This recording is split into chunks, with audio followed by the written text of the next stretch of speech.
and welcome to this class. We're going to paint this bird. It's a nuthatch, my favorite bird actually. I have these colors. I know it's quite a bit of the yellows. Please don't worry ever about matching any colors. It really is not that important.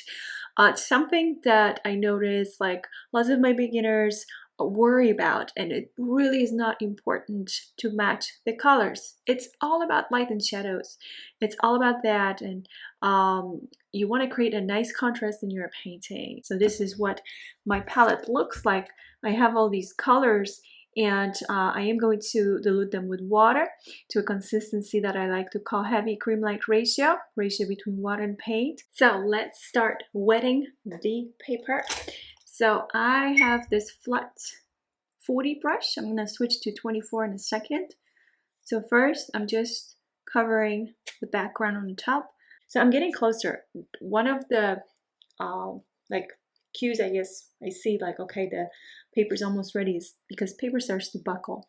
So you can feel like it becomes like puffier in a way. That's when I know, okay, this is like almost the time where I can start applying the colors. A little more water maybe here, because I will get to this part a little later in a way, because I'm going to start from the middle.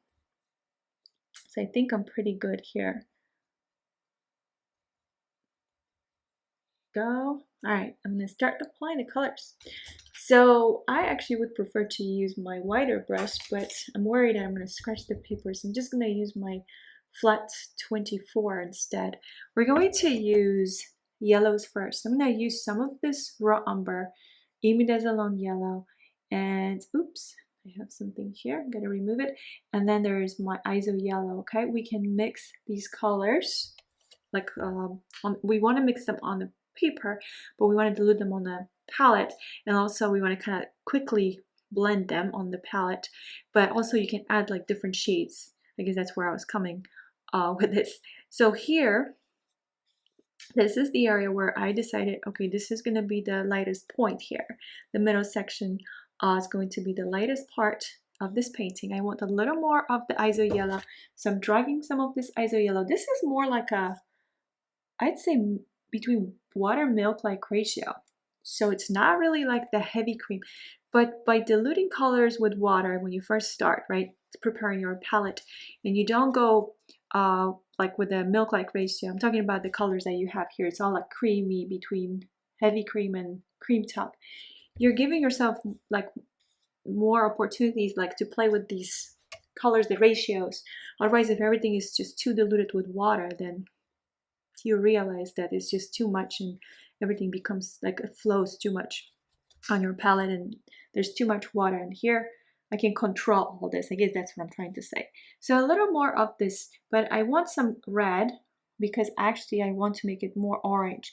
So now I just started adding some red to my yellows. I'm going really carefully here because I don't want to go through these sketch lines. And then I'm not done with it yet. Like adding colors, I'm just building it up by adding the lightest colors first, which is my yellows, and orange, which is yellows plus red. And that this is pretty now, but I want to make it darker. So I'm going to grab some burnt sienna, let's see, Van Dyke brown, and I want some of this blue violet. I have a little too much of the blue. I'm going to grab more of this red, something like this, but more of the Van Dyke brown with it. So now I'm starting like more with those darks. So what I need to do is add color, and what I'm going to do is grab this raw umber with some of the yellows. So yellow, ochre, raw sienna, and very gently, like I re-wetted it, cobalt blue with quin red and some of the phthalo blue. And then actually we do need a little bit of indigo. Now try to mix these colors on the paper, so you can see the separation of colors too, but so you don't really mix those colors on the palette. And then I said that I wanted a little more blues this time compared to my my own painting, but the version number 1.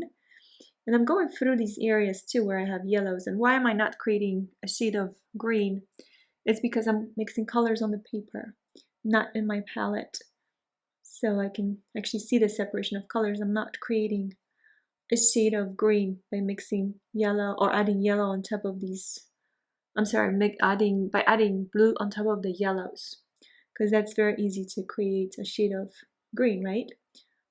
Brushed like this, like a wiped brush. This is Van Dyke Brown. This is cream top, almost like a cream top like ratio between white and paint. Some yellows, browns, and this brush is very like, it's damp. I wiped it on a towel. This is the area where I want the most of that light.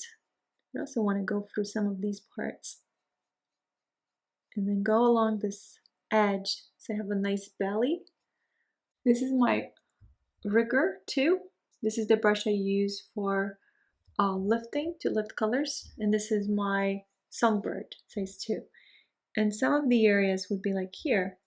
I guess it depends how wet the paper is, because some areas will dry at different speed, right? So this is my rigger brush. So this is what it looks like. It's a stiffer brush, but it's longer. You want to have like a stiffer brush basically, but the brush needs to also bounce back. So I wipe my brush on a towel, and that's when I begin lifting. It's like a quick movement with a brush. Now, with the second layer, like if you apply the second layer, very often we just kind of lose the highlights, actually, the highlighted hair. And I am using my small brush. This is a round 2. It's a smaller, stiffer brush. I generally like stiffer brushes for details like this. It's just so much easier to control it. And what we're going to do is we're going to wet the beak except for that top part that's really highlighted. So let's just wet it up to here. And if you need to see it like better where you're wetting, just grab a little bit of like a blue color. So let's say cobalt blue, like a very light value, almost like a water-like ratio, so you can see where you're wetting. Let's see, I have this cobalt blue here. There's some phthalo blue. I'd say even indigo there. I'm not trying to mix colors. On the palette, it's all about mixing colors on the paper. So I have separation of colors. Actually, I should grab some yellow. I'm gonna clean my brush. Sometimes like it feels more diluted with water. It just depends how wet the paper is, because things just spread. But we do need that tone. Now to wet the eye, I'm gonna wet also, like we have this skin around the eyeball. I'm gonna wet that as well. This is the first layer. So we have highlights, right? This is actually what we're working on. We're working on highlights. So you start seeing colors in there. So I'm going to zoom in even more on that reference so you can see it. What I see is that blue, and I need way more of the just phthalo blue. You can also just use, like, let's say ultramarine. So I'm going to wet the bird. So here is the eye. Now I can go pretty much all the way to the top because the background is dry. So I'm just going to wet more of that bird.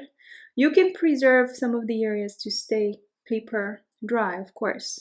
So I'm going to start, let's see, with a little bit of that yellow. So this is my raw umber, some yellow ochre there. This is the yellowish area overall. I'm still using my quill. You could definitely get like a stiffer brush for more control. I'm using more like a heavy cream, whatever I can, however I can get to that heavy cream with the quill brush, because quill brushes hold a lot of water. I'm gonna grab this cobalt blue, some phthalo blue. I want to say there's a little bit of indigo too. And what are those bluish areas? It's actually here. And if we can separate these so it's not next to each other when we add these strokes, then we'll have like more of that dimension, because we're actually creating like shadows in the way. This is like shadows. This bird is really shadowed on the bottom here. For lifting, I wipe my brush on a towel, and it's almost like a dream if I can still lift. Well, I can, it's just I have to be very careful and wipe my brush on a towel. Just a little bit I can still do, a little bit of that lifting. This should be okay. Just wait for this to dry so I can remove the masking from here, and then I can decide if I want to add that second layer or not. So, or third layer, that would be third layer. So for now, I'm going to walk away from it, let it dry so I can remove some of this masking fluid. I'm also going to remove the washi tape so I can see this whole thing, how it comes along. I wrote some back. Let's first remove this washi tape. So I'm gonna remove my washi. So I'm gonna use this pickup cement eraser. All right, and you know what? I have enough contrast. I'm just going to leave it the way it is. So I'm gonna go ahead and remove masking from here. So this is the area closer towards the belly. And then I masked some of those parts too, where we have the background. I think that's it. Perfect. So I just decided not to add the second layer because again, I have enough contrast. And the thing is that this background is much lighter compared to the reference. That's why I don't need as much shadow on the belly here. But I would love to see your versions and see how you went about it. Please let me know if you have any questions. Thank you.